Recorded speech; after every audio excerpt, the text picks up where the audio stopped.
What's up, everybody? Welcome to another episode of Discussion Lounge. We are here with our co-hosts Gio and Hector, the master of philosophy and the master of engineering. We got some topics to go over today. We're gonna kick it off with a topic that I thought was interesting that I saw in the news, and this is about the HR 1 bill, right? So this is something that has actually gone through the House before, and then it got like downvoted, in the Senate, and I think we're trying to get it through again. We just passed it in the House for the second time.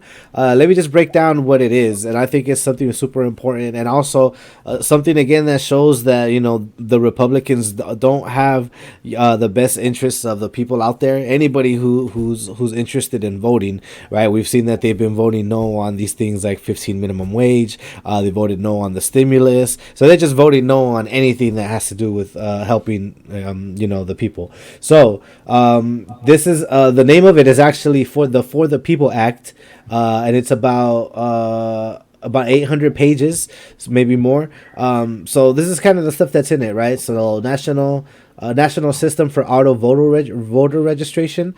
Every state to provide online options for voters to register. Correcting voter registration and canceling or designating your party. You should be able to do that all online. Party affiliation, right? So for 15 straight days of early voting. So you can change your party affiliation. You can do 15 straight days of early voting. So they're trying to make this something that you can do nationwide, right? So they're trying to keep the voting places open for 10 hours, banning states from restricting mail-in votes and require states to prepay for postage on the mail-ins for these votes, right?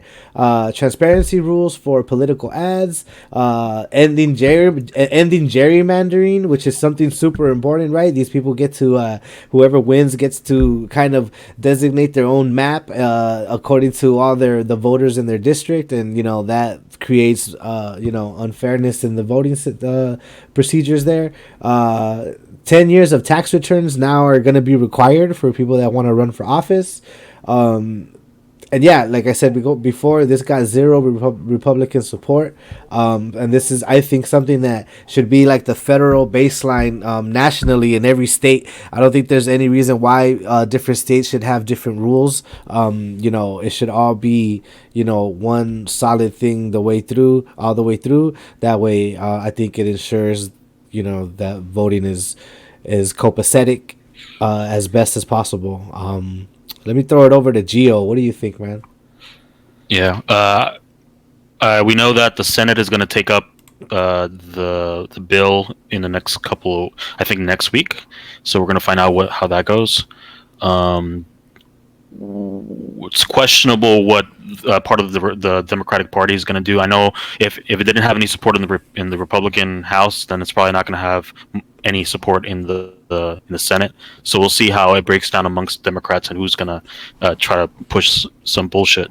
But the Republicans have always and conservatives have always tried to make it hard to vote. They've been claiming that there's like widespread cheating, voter fraud, like not non-citizens voting, and it kind of all like culminated in the 2020 election and the January 6th riots, right? With the claim that the entire election was bullshit, which is not true, right? There's no evidence. There's absolutely no evidence that voter fraud is like widespread. I don't know where they're getting this from, but yeah, I think making it easier for people to vote, especially people of color, is the right way to go. Hector, what do you think, man?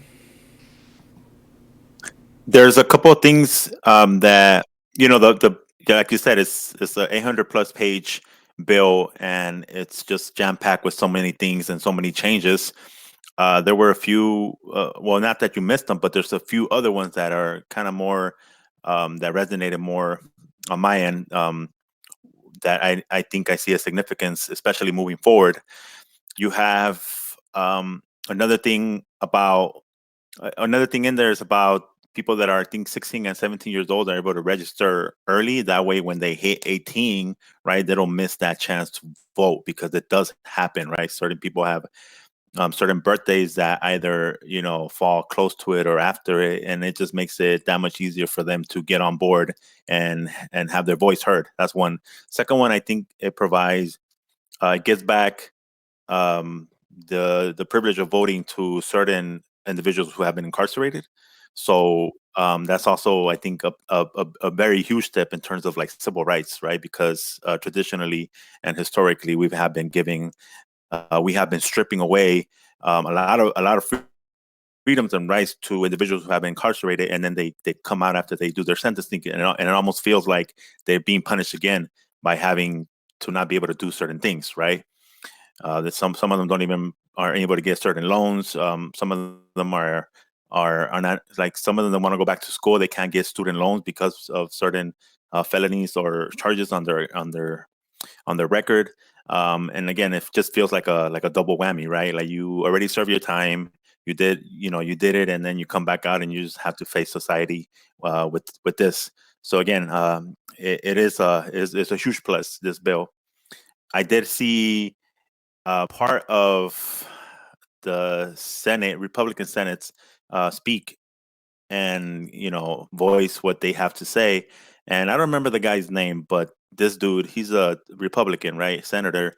He said that he's trying to argue, why are we making changes if our, supposedly according to the Democrats, our system is 100% like flawless according to them, right? Like, they say, oh, there's no voter fraud. They're trying to like bring in voter fraud again and say, wait, why are you making changes if there's no voter fraud? Well, obviously there's a big difference between making changes that is to help the people, right, to make sure that everyone gets an equal right to vote, versus like making laws that prevent like voter fraud. So this is not so much for preventing voter fraud, this is more for allowing more people to vote. And I mean, come on, Biden crushed Donald Trump last year, and I can only imagine what would have happened if this was in place before that. He would have gotten like double crushed, in my opinion. But yeah, I think this is a great one. I could see why the Republicans don't want this to pass. There's so, like I said, it's jam packed. I think there's another I think provision or another rule in there that says that you know politicians can't like um they have to disclose like who gives them money. Is that correct? So yeah, so again, this is my opinion, a good step forward. I see it like a civil rights movement like type of bill, that I think is beneficial for me, in my opinion, like for not just for right now but for the future. Yeah, for me, it's just like an antiquated system, right? Like, there's all this stuff like people go to these voting places and they have to wait in lines for hours, right? Because there's not enough equipment for people to get, to do it quickly. They're going to these really small voting places, like maybe like a library or like a rec room at a park, and it's just not big enough for the amount of people that are coming in to vote. The the fact that you mentioned these Republicans and how they're trying to tie it to voter fraud, and like, oh well, if you guys are saying there's no voter fraud, like what's the need for all these changes? That's like the closed-minded thinking of these Republicans, right? Just because we're trying to make changes to make everything run better, has nothing to do with the fact that there was voter fraud or there was voter fraud. These are changes that should have been made a long time ago, right? Things like gerrymandering, things like people not being automatically registered. If you have a license, you should already be registered. Like, there should be no reason, right? All those things. The huge one that I like is the transparency rules when it comes to political ads, right? Like, we should know who is paying these politicians to run these huge ads that cost a lot of money, right? You're paying for airtime and you're paying for people to make these videos for you and edit them and put them up for you. Who's paying for this, right? Because all that stuff needs to be disclosed. Some of these people are getting money from shady places or from special interests, and that's something that has been discussed in the past for sure, and something that needs to go away or at least needs to be better looked at. Again, the zero Republican support, right? This is stuff that would help people on any side, right? We're just trying to help you vote. We're just trying to help you get registered, and we're just trying to make it more fair for everyone. Like, if you have a problem with that, then you know, I don't know what to tell you. Like, we're trying to make changes. It's 2021. We're still voting the same way we fucking did 20, 30, 40 years ago, 50 years ago. Yeah, there's time for a change. Hey guys, don't forget to like and subscribe if you like what you hear.